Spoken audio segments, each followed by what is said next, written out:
नमस्कार दोस्तों, आज की इस वीडियो में हम सीखने वाले हैं अर्धवृत्त के बारे में। ज़्यादातर स्टूडेंट होता क्या है कि वृत्त के बारे में तो जानते हैं, लेकिन अर्धवृत्त के बारे में नहीं जानते हैं। तो आज की इस वीडियो में हम जानेंगे कि अर्धवृत्त होता क्या है और इसके सवालों को हम कैसे हल कर सकते हैं। यहाँ पर हम इस वीडियो में दो टॉपिक्स को कवर करेंगे। पहला है अर्धवृत्त का क्षेत्रफल कैसे निकालें और दूसरा है अर्धवृत्त का परिमाप कैसे निकालें। इन दो चीज़ों के बारे में हम सीखने वाले हैं। क्षेत्रफल निकालना तो फिर भी आसान है, लेकिन परिमाप निकालने में अधिकतर बच्चे गलतियाँ कर देते हैं। इसलिए आप सेकंड वाला जो हमारा अर्धवृत्त का परिमाप निकालना है, इसे आप ज़रूर देखिएगा। तो चलिए वीडियो को शुरू करते हैं हम और आपको बताते हैं। देखिए दोस्तों, आपने वृत्त देखा होगा। वृत्त देखा है ना, जिसे हम कागज़ पे ड्रॉ कर सकते हैं। वृत्त जैसे कि आप जानते हैं 2D होता है, सिर्फ कागज़ पे हम बना सकते हैं। अब क्या करते हैं, हम वृत्त का आधा कर देते हैं। वृत्त है, उसको हमने काट कर आधा कर दिया, तो जो हमें मिलता है उसे हम अर्धवृत्त कहते हैं। क्या कहते हैं हम? अर्धवृत्त कहते हैं। जैसे कि यहाँ पर आप देख सकते हो कि यहाँ पर एक अर्धवृत्त हमने बनाया है। ये रहा हमारा एक अर्धवृत्त। इसे हमने बनाया कैसे, देखिए। हमने इसे गोला प्रकार की सहायता से इसे बनाया है। मैं आपको बता देता हूँ। देखिए, यहाँ पर हमने केंद्र पे गोला प्रकार रखा और ऐसे करके हमने खींच दिया और बीच में एक रेखा खींच दी है। इसकी ये सेंटर से ये रेखा जा रही है, ये केंद्र है ना, यहाँ से रेखा जा रही है।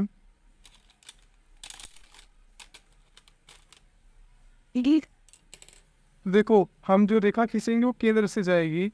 जो हमारा केंद्र है, ये केंद्र है जहाँ हमें गोला प्रकार रखा था। केंद्र से लेकर के ये वाली जो इसे हम परिधि कहते हैं, केंद्र से लेकर परिधि तक की दूरी को हम त्रिज्या कहते हैं। और त्रिज्या को हम आर से दिखाते हैं। किससे? आर से दिखाते हैं। ये हमारी क्या है? त्रिज्या है, जिसे हम आर से दिखा रहे हैं। मैं यहाँ लिख दे रहा हूँ त्रिज्या। त्रिज्या ये वन है आर के। आप याद रखिएगा, जहाँ भी हमें त्रिज्या को दिखाना बोलेगी या फिर वृत्त की, उसे हम आर से दिखाते हैं। ठीक है, अब आप समझ चुके हैं त्रिज्या क्या होती है। अब देख लीजिए कि जो ये वाला हिस्सा है हमारा, ये वाला, ये जो आपको ब्लैक कलर की लाइन नज़र आ रही है और ये पूरी लाइन, इसे हम परिमाप कहते हैं। क्या कहते हैं? परिमाप। यानी कि जो ब्लैक कलर की पूरी इतना घिरा हुआ हिस्सा है, इसकी लंबाई कितनी है, इसे हम परिमाप कहते हैं। और हम परिमाप निकालना सीखेंगे वीडियो में आगे। के अंदर शुरू करते हैं, क्वेश्चन पहले हल करते हैं। देखिए, हमें क्वेश्चन में क्या बोला हुआ है, 4 सेंटीमीटर त्रिज्या वाले अर्धवृत्त का क्षेत्रफल और परिमाप ज्ञात करिए।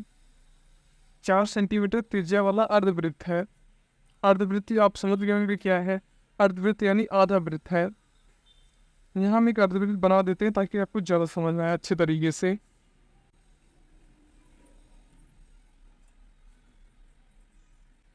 देखिए, गोला प्रकार के सहायता से हमने कुछ इस तरीके से अर्धवृत्त बना दिया है। जहाँ पे हमने गोला प्रकार का रखा था उसे हम केंद्र कहेंगे उसका। ठीक है, और एक सीधी रेखा खींचेंगे। और रेखा किससे होती है, एक बात आपको ध्यान रखनी है, रेखा केंद्र को टच करती हुई जानी चाहिए। जैसे कि मेरी रेखा जा रही है, फिर ये जो हमारा बना है इसे हम अर्धवृत्त कहते हैं। बाकी यहाँ ये थोड़ा एक्स्ट्रा हो गया है। ये हमारा बन गया है अर्धवृत्त।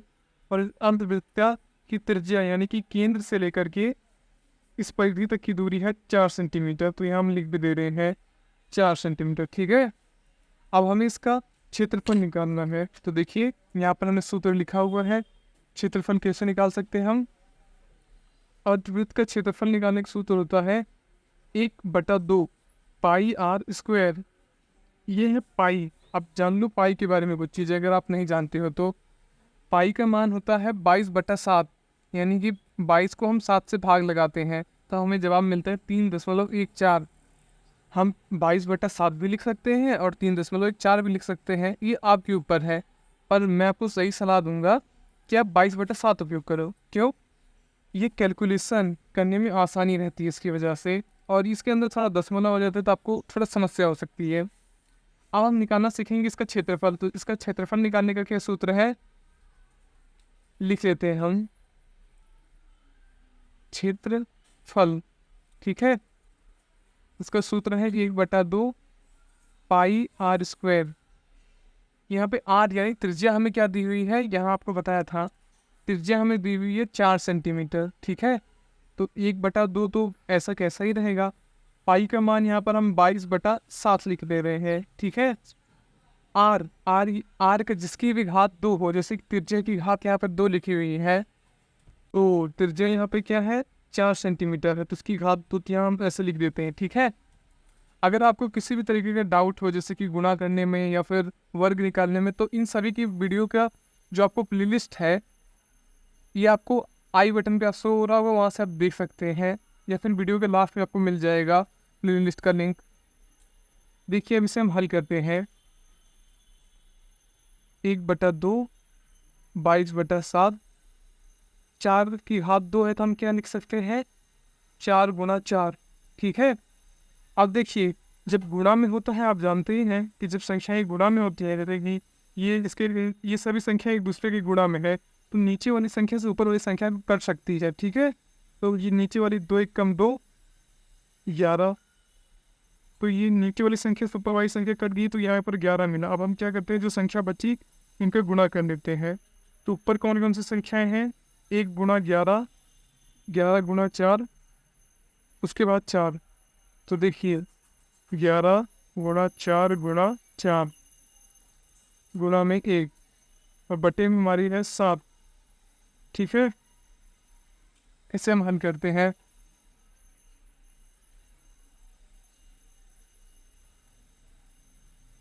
तो 11 और 16 का अगर हम आपस में गुणा करेंगे तो हमें जवाब मिल जाएगा 25.14 सेंटीमीटर स्क्वायर। यहाँ सेंटीमीटर जो है मात्रक है।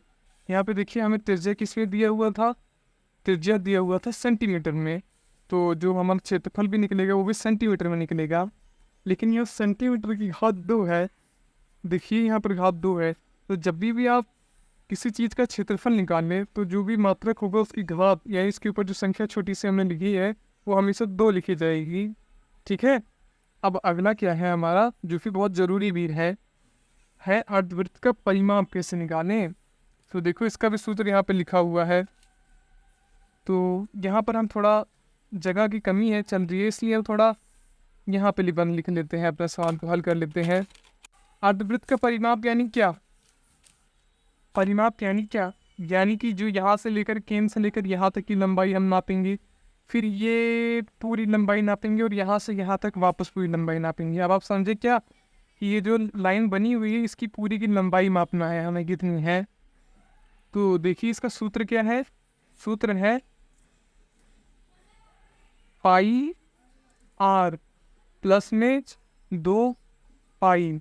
तो ठीक है, यहाँ पर हमें क्या मान रखना है, पाई का मान तो हम जानते हैं कितना होता है 22/7 लेते हैं हम हमेशा, तो 22/7।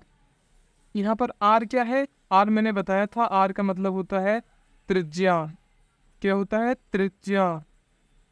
वीडियो के लास्ट में आपके लिए होमवर्क है, आपको कितना समझ आया इससे मुझे पता चल जाएगा अगर आप उस होमवर्क का सही जवाब देते हैं। तो r का मान यहाँ पर क्या दिया हुआ है 4 सेंटीमीटर, फिर यहाँ हमने 4 लिख देते हैं। बीच में किसका निशान है, प्लस का, तो हम यहाँ प्लस लिख दे देते हैं। और 2 गुणा में हमारा आ जाएगा पाई, पाई का मान 22/7। तो हम क्या करेंगे, पहले देखिए ये दो संख्या एक गुणा में है, तो पहले हम इन्हें गुणा करके थोड़ा आसान बना देते हैं। 22 और 4 का गुणा कर देंगे, हो जाएगा 88/7, ठीक है। यहाँ पर भी 22 का गुणा 2 के साथ कर देंगे तो हो जाएगा 44/7। अब देखिए ये जो हमारा बना है इसे हम भिन्न का हल करना कहते हैं, भिन्न के फॉर्म में आ गया है। भिन्न जैसा होता है, जैसे हम भिन्न का जोड़ करते हैं वैसे हम कर देंगे। अगर आपको भिन्न का जोड़ नहीं आता है तो इसके भी वीडियो का लिंक आपको प्लेलिस्ट में मिल जाएगा, जो कि लास्ट में आपको वीडियो की मिलेगी सबसे। तो देखिए पहले हम क्या करते हैं, जब नीचे समान संख्याएं हैं तो उसी संख्या को एक की करके लिख देते हैं और ऊपर वाली सभी संख्याओं को जोड़ लेते हैं। मैंने क्या कहा वापस सुनिए, जब नीचे बटे वाली संख्याएं दोनों की समान हो तो हम रेखा खींच के नीचे 7 को एक संख्या को ही लिख लेते हैं उसी को,